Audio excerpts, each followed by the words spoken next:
this is kind of a fun talk to do at the end of the day because there is no right or wrong to this. You know, it's kind of one of these things, if I could do whatever I want, money's no cost, and I want to try to eliminate problems down the road, what could I do? And so we'll put the caveats in there because there are things that we have to be concerned about. I prepared this for Western Ohio. I can see from the audience I got a couple Eastern Ohio. So there will be some differences, and then I'll share those differences when we come in there. Yeah, really when we look at the transfer from going to a conventional system to no-till, you know, basically these are the main things we have to think about. Lime, the soil pH, phosphorus, K, nitrogen. I'm going to throw micronutrients up there because we're always concerned about what to buy, but micronutrients are really not a player. But the other ones are definitely a player that should be concerned about. So really no-till, going to no-till from conventional, there's two major concerns or differences that you have to think about, and that's the solubility of the nutrients. And it would be the same way for conventional because if it's on the surface, it's got to get down for the soil, and those nutrients have low solubility. They may not get down the root zone where we'd like for them to be. And then the second one is surface residue. Since you're applying everything on the surface, if it's on that residue and doesn't come in contact with the soil and the organisms of the soil, it may cause you problems too. So those are the two things. See if we can get, let's look at some of these things. Now, obviously, as true in anything we do in a soil, the soil test is the key. You got to know where you are to make corrective actions. And I think this is the important thing for when you go to no-till. It's going to be harder for you to fix it later than going into the system. So you want to get a test, see where you are on things, and try to correct all those things as much as you can before you go into a no-tillage system. And keep in mind that when you do that soil test, you got to do it properly, the proper depth, the proper handling methods. You know, it doesn't matter whether you're using a zone, a grid, and just make sure you follow all the practices because this is going to set up for no-till. You're basically setting up the foundation for your home for the next 20 to 50 years, depending on how long you want to be in no-till. So you want to spend the time, do this well, and get the right information. So the key things you want on that soil test going into no-till is lime, phosphorus, and potash. Because those are the ones going to give you the biggest problems in the transition. Now lime, let's just remind ourselves we're correcting soil acidity. And soil acidity is just determined by how much hydrogen ions are in the soil solution. That acidity affects the availability of nutrients and also affects the ability of a plant root to take up nutrients. So you got two things going on there. We oftentimes don't think about it. Now here in Western Ohio, it's pretty easy. You know, we are being given basically land that has really good soil pH to start with. We have to work at it to drop that pH, and we do work at it. 20 years of cropping, adding nitrogen will do it. Now, if you're in Eastern Ohio, different story. Because they start out right off with acidic conditions, and they're going to have to deal with that from day one because they will have problems where nutrients aren't availability, and they will have problems where they can have aluminum toxicity, which is toxic to the roots and will prevent them from growing and also taking up nutrients. So Eastern Ohio's got a bigger concern with this than Western Ohio. Just to show you what we mean by nutrient availability, if you look on this graph here, we do want the soil to be slightly acidic because all the micronutrients, except for molybdenum, which we don't have an issue with because that's only in what we call high organic prairie soils like Illinois. We basically don't have molybdenum issues here in Ohio, and if we do, it's going to be with the nitrogen fixation of soybeans. So if corn, it's not even an issue, and so it's way down that list before you're ever going to see molybdenum. But you can see all the other ones, the iron, the manganese, the boron, the copper and zinc, all of those are more available to be taken up if we have a slightly acidic condition. We have the problems with micronutrients is when we go the other way, is when we get alkaline soils over 7, then we can have problems where those nutrients are tied up by the soil and aren't available. So here's where we have a switch between east and west. Generally speaking, Eastern Ohio doesn't have the micro problems because their soil tends to be more acidic. We can easily get our soils in the western part of the state alkaline and could run into issues, particularly with zinc and manganese. Now the parent bedrock is going to affect what we got going on out here. And this is something we don't talk a lot about, But it becomes real important as you go into a no-till system to be aware of this. And this is why Western Ohio doesn't have to deal with the pH issue as much. Our rock that makes up our subsoil of our soils is going to be limestone or dolostone. So we've already got, basically a limey material that's below, forming a layer underneath our soil, and it keeps our subsoil alkaline. So we got this alkaline layer underneath our topsoil that keeps things from getting too out of whack. Now, if you're in eastern Ohio, your bedrock is going to be sandstone and shale. It's going to be acidic forming, so they have a problem where their subsoil is acidic, and they have to keep the upper part as much as they can in a proper pH because they got their subsoil working against them. Now, everyone's got their plus and minuses. They got the nice little fracking going on, bringing them some income because they do have shale over there.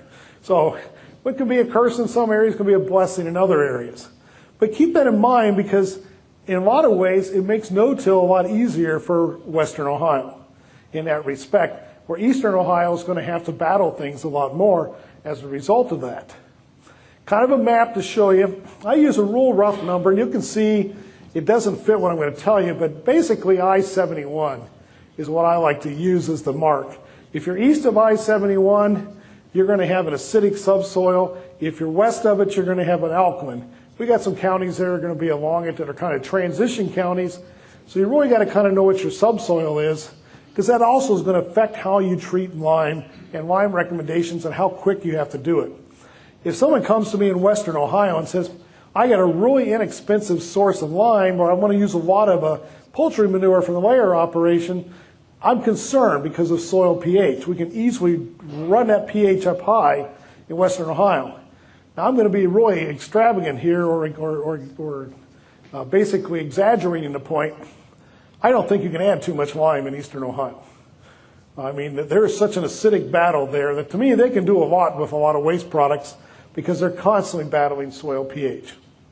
But that gives you an indicator where you may be on how you can look at things. So for example, we can grow adequate crops in Western Ohio at a much lower pH than a textbook would tell you because of that subsoil of alkaline pH. As you can see, for most of the crops, we can go down to 6, we can go down to 5.8 before we really might see some effects. Now, alfalfa is the most sensitive of all the crops, and we show that even in Western Ohio, we'd like to be at 6.5. Now, this is different than if I was in Eastern Ohio. This is too low for Eastern Ohio because they've got that acidic subsoil. So they're going to look more like the next slide that I'm going to show you here. This is going to be what Eastern Ohio should be aiming for all the time. And I would say if you're going to go from a conventional system into no-till in Western Ohio, when you look at your basically lime index to see how much lime you need, I would use these higher values. Because the point of it is calcium moves very little, or the carbonate moves very little, takes time, and so you want to do things before you go to a conventional system to get you as far ahead of the game as you can. And even more so if you're in Eastern Ohio. Now, we also have another thing a lot easier for us out here is because we're flat. You got topography, you got erosion and other things, which we're going to talk about a little bit here. But so know the crop species, and when you go to no-till, before you go to no-till, you want to get that soil pH changed to reflect what I'm showing here in this slide as much as possible, because it's going to be much more difficult for you to do down the road. Just remember how lime works. We call the cation exchange capacity. That's the charge of the soil. That charge comes from organic matter and clay particles. It gives it a nice negative charge. So any element that's got a positive charge will bind to it. Hydrogen has a positive charge, so if we have a lot of hydrogen ions in that solution, it'll make it acidic. That affects other nutrients availability in there. So when we add lime, basically what we're doing is we're flooding that system with calcium. And there's so much calcium hitting that system that it's going to outnumber the hydrogen. They're going to kick the hydrogen off, take its place, and then the carbonate of the calcium carbonate is going to bind with that hydrogen, and basically we get water and carbon dioxide. And that's how lime works. Now, gypsum is not a liming agent. Gypsum is calcium sulfate.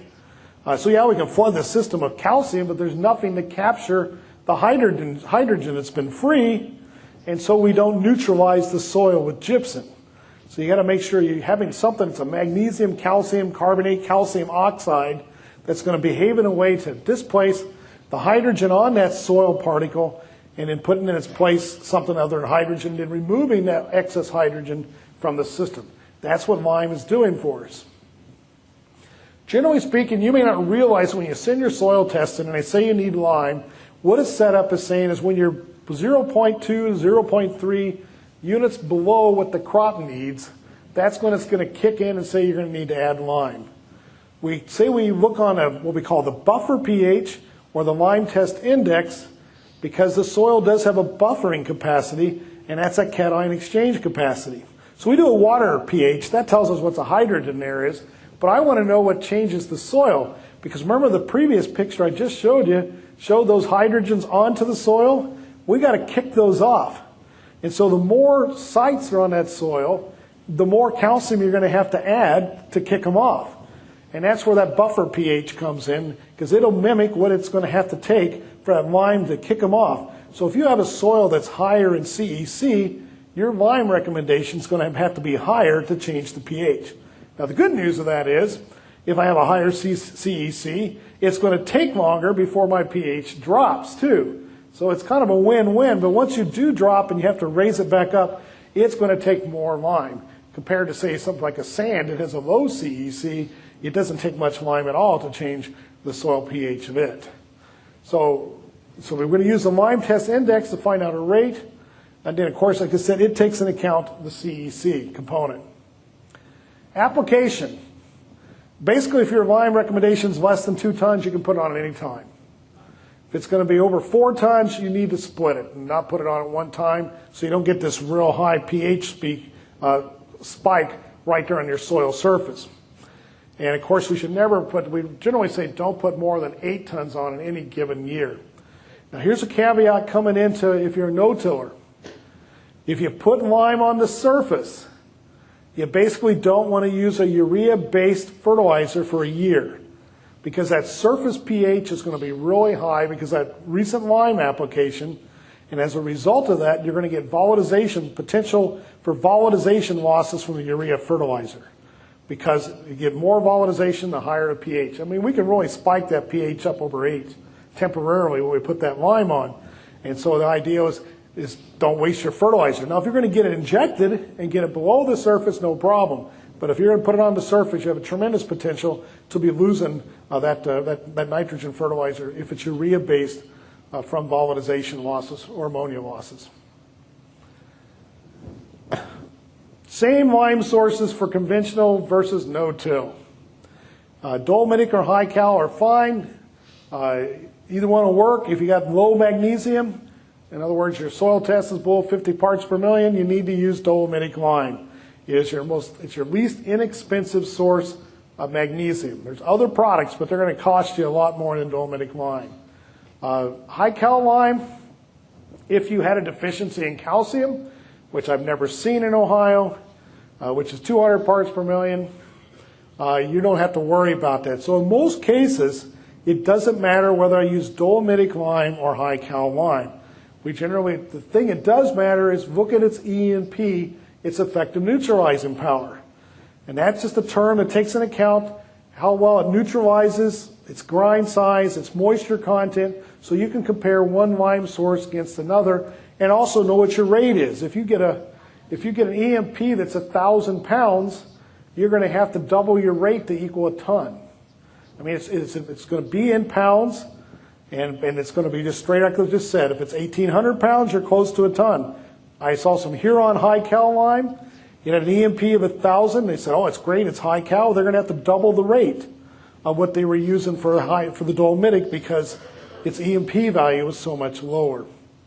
Your yields are not affected by a calcium-magnesium ratio unless you have more magnesium than calcium in that liming source. I don't know of any situation where we have that. Excuse me, if your soil, I said lime, if your soil has more magnesium and calcium. And like I said, I don't know any case in Ohio where we have that. So a lot of chatter about calcium and magnesium ratios. And the thing of it is, it's not going to hurt you if you use the 6-to-1 ratio, whatever. But the thing is, it may cost you more money, particularly in this part of the state. we have some excellent dolomitic lime sources really nearby. And the biggest cost in lime is transportation. And so if you have to go 50 miles to get a high cal lime, you got to pay for that transportation. So for example, we here at Ada, gosh, you got Cary, you got great Wyandotte, you got dolostone, dolomite right there. You get a high cal lime, you're probably going to have to get a waste product or get it from Bucyrus. And so your cost is going to go up, and we don't see any benefit of having a high cal lime. That's based on the research that Ohio State and other universities have done. Just briefly, micronutrients, keep your pH in the right range. You probably don't need them. So it's when you get too high a pH, we have issues. So that's the other reason going in no-till, make sure your pH is right, or not too high if you're in Western Ohio, because you probably won't need any micronutrients, and that's going to save you cost. There are exceptions. Put those up here, sandy soils, low organic matters. And hey, I'm going to be realistic. If a person's been testing their soils and they get a response, they get a response. That's what I mean by historic response. But if you're looking for a tissue test or a magic bullet or a soil test, other things, most of those are not based on research or based on marketing information. So keep that in mind. Soil pH is going to greatly help you with that. So the biggest point of it is, as we go from conventional to no-till, is we got to think about the lime. And I'm going to put these together because P and K is in the same problem or same issues as lime. Phosphorus, we have little movement in the soil. Same way with lime. Phosphorus will be could be lost if it's on the surface, not in contact with soil. Once again, we want to correct these things before we go into no-till because we're not tilling, and they're going to be on residue in that. Potassium is not so true. It's more prone to leaching. It's not as much of a factor, but it'll benefit. But we got to keep in mind how much phosphorus do we really need. It's going to be the same conventional or no-till. And of course, Ohio State recommends a maintenance approach where basically we have years and years of research data that says if I maintain my phosphorus and potassium levels in this area that we call the maintenance zone, then I'll get maximum yields. If we're below that critical level, then we're going to have a buildup. If we're above it, we can actually decrease our amount. And just to show you, here's what we mean by the critical level. Got those for P and K there. It's 15 for corn and soybeans and phosphorus. It's going to move up to 25 for alfalfa and wheat because they have a higher demand for phosphorus. Your potash is going to depend on your CEC of the soil, and it doesn't matter on the crop. But all of these have a critical level, and for the no-till person, or a person going into no-till, you need to have that soil test before you change to see where you are to make sure you're above this critical level before you go into no-till.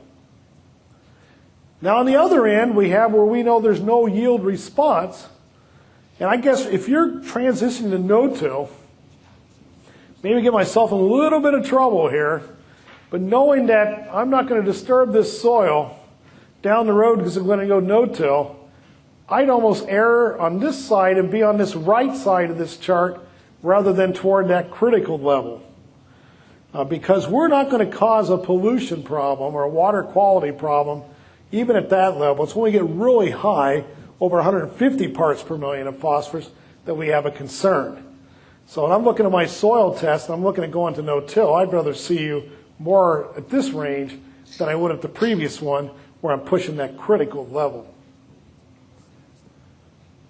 Keep in mind, manure is an excellent source of nutrients.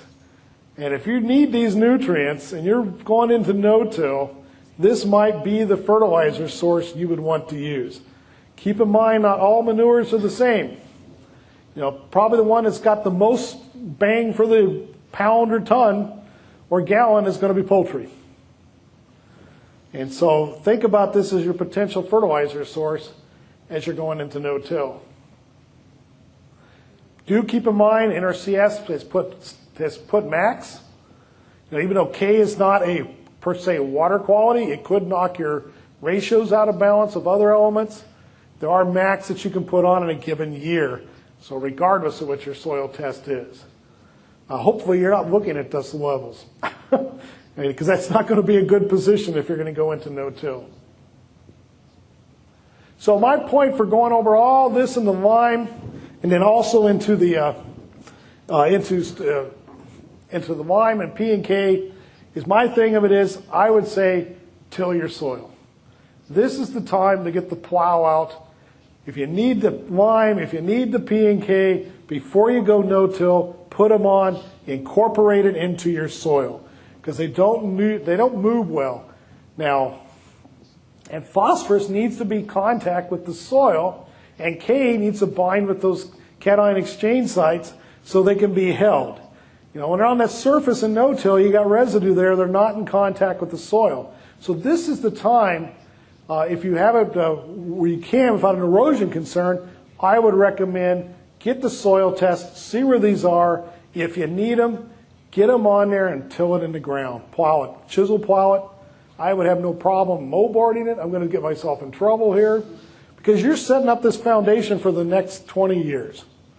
And you don't want to do that again. Now, if you've got slope on your land, work with your NRCS, your soil and water, because you're not going to go out for, well, you could, but you don't want to create a new stream for the county either by going on sloping land out there and doing just extensive plowing. So I would encourage that if I was going into no-till. The other concern we got is residue. If that residue on there, we could be concerned about a carbon to nitrogen ratio where our nitrogen gets temporarily tied up.